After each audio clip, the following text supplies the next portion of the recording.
नमस्कार दोस्तों, स्वागत है आपका आपके अपने YouTube चैनल सीकर क्लासेस पर। आज एक ऐसे मुद्दे पर हम चर्चा करने आ रहे हैं जो आज के दिन में या आज के समय में काफी चर्चा का विषय बना हुआ है, क्योंकि हम मानते हैं कि भारत एक लोकतांत्रिक राष्ट्र है। लोकतंत्र का मतलब होता है जनता का, जनता के लिए, जनता के द्वारा शासन, यानी कि इसमें लोगों के कल्याण की बात होती है, लोगों के हित की बात होती है। और वहीं यदि कोई लोगों के हित में बात करे और उन पर कोई एक सरकार के द्वारा, किसी बड़ी सरकार के द्वारा कोई कदम उठा लिया जाए, उनके खिलाफ कोई कदम उठा लिया जाए, तो हम उम्मीद करते हैं कि हमारा देश किसी गलत रास्ते पे जा रहा है। ये देश कहां से कहां जाने जा रहा है, इस मुद्दे पर बात करते हैं। हम इसी लोकतांत्रिक राष्ट्र के एक छोटे से 14 वर्ष के बालक अश्वमेध गौतम की बात करते हैं। अश्वमेध गौतम कौन है? ये अश्वमेध गौतम, प्यारे दोस्तों देखो, अश्वमेध गौतम की अगर बात करें ना, एक 14 साल का बालक क्या कर लेगा, लेकिन ऐसे ऐसे सवाल कर दिए जिससे सरकार की बोलती बंद होगी और सरकार के पास उसका कोई जवाब नहीं मिला। और जब जवाब नहीं मिला तो उस जवाब नहीं देने की स्थिति में सरकार ने उसके खिलाफ एफआईआर तक दर्ज करा दी। क्या यह है लोकतंत्र? क्या किया था उसने? क्या कोई अपराध किया था?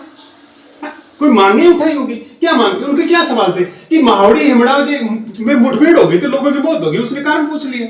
उस पर क्या प्रतिक्रिया की सरकार ने, क्या कदम उठाया? तो क्या क्या पूरा कर लिया?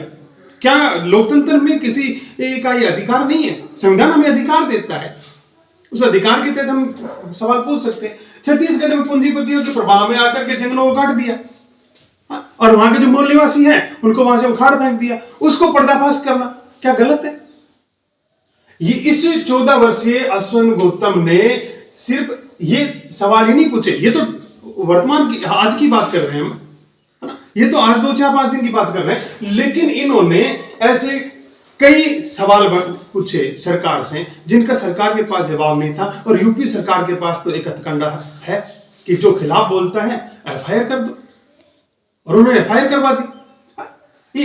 ये कहां का था? लखनऊ यूपी का था, ये यूपी का है, था नहीं है, और उसके खिलाफ उन्होंने एफआईआर दर्ज करवा दी।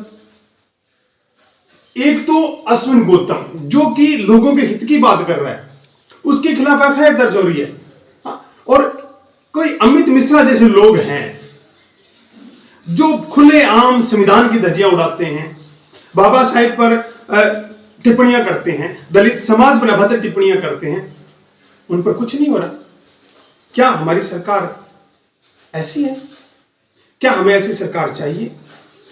अगर हां तो हमारा पतन निश्चित है।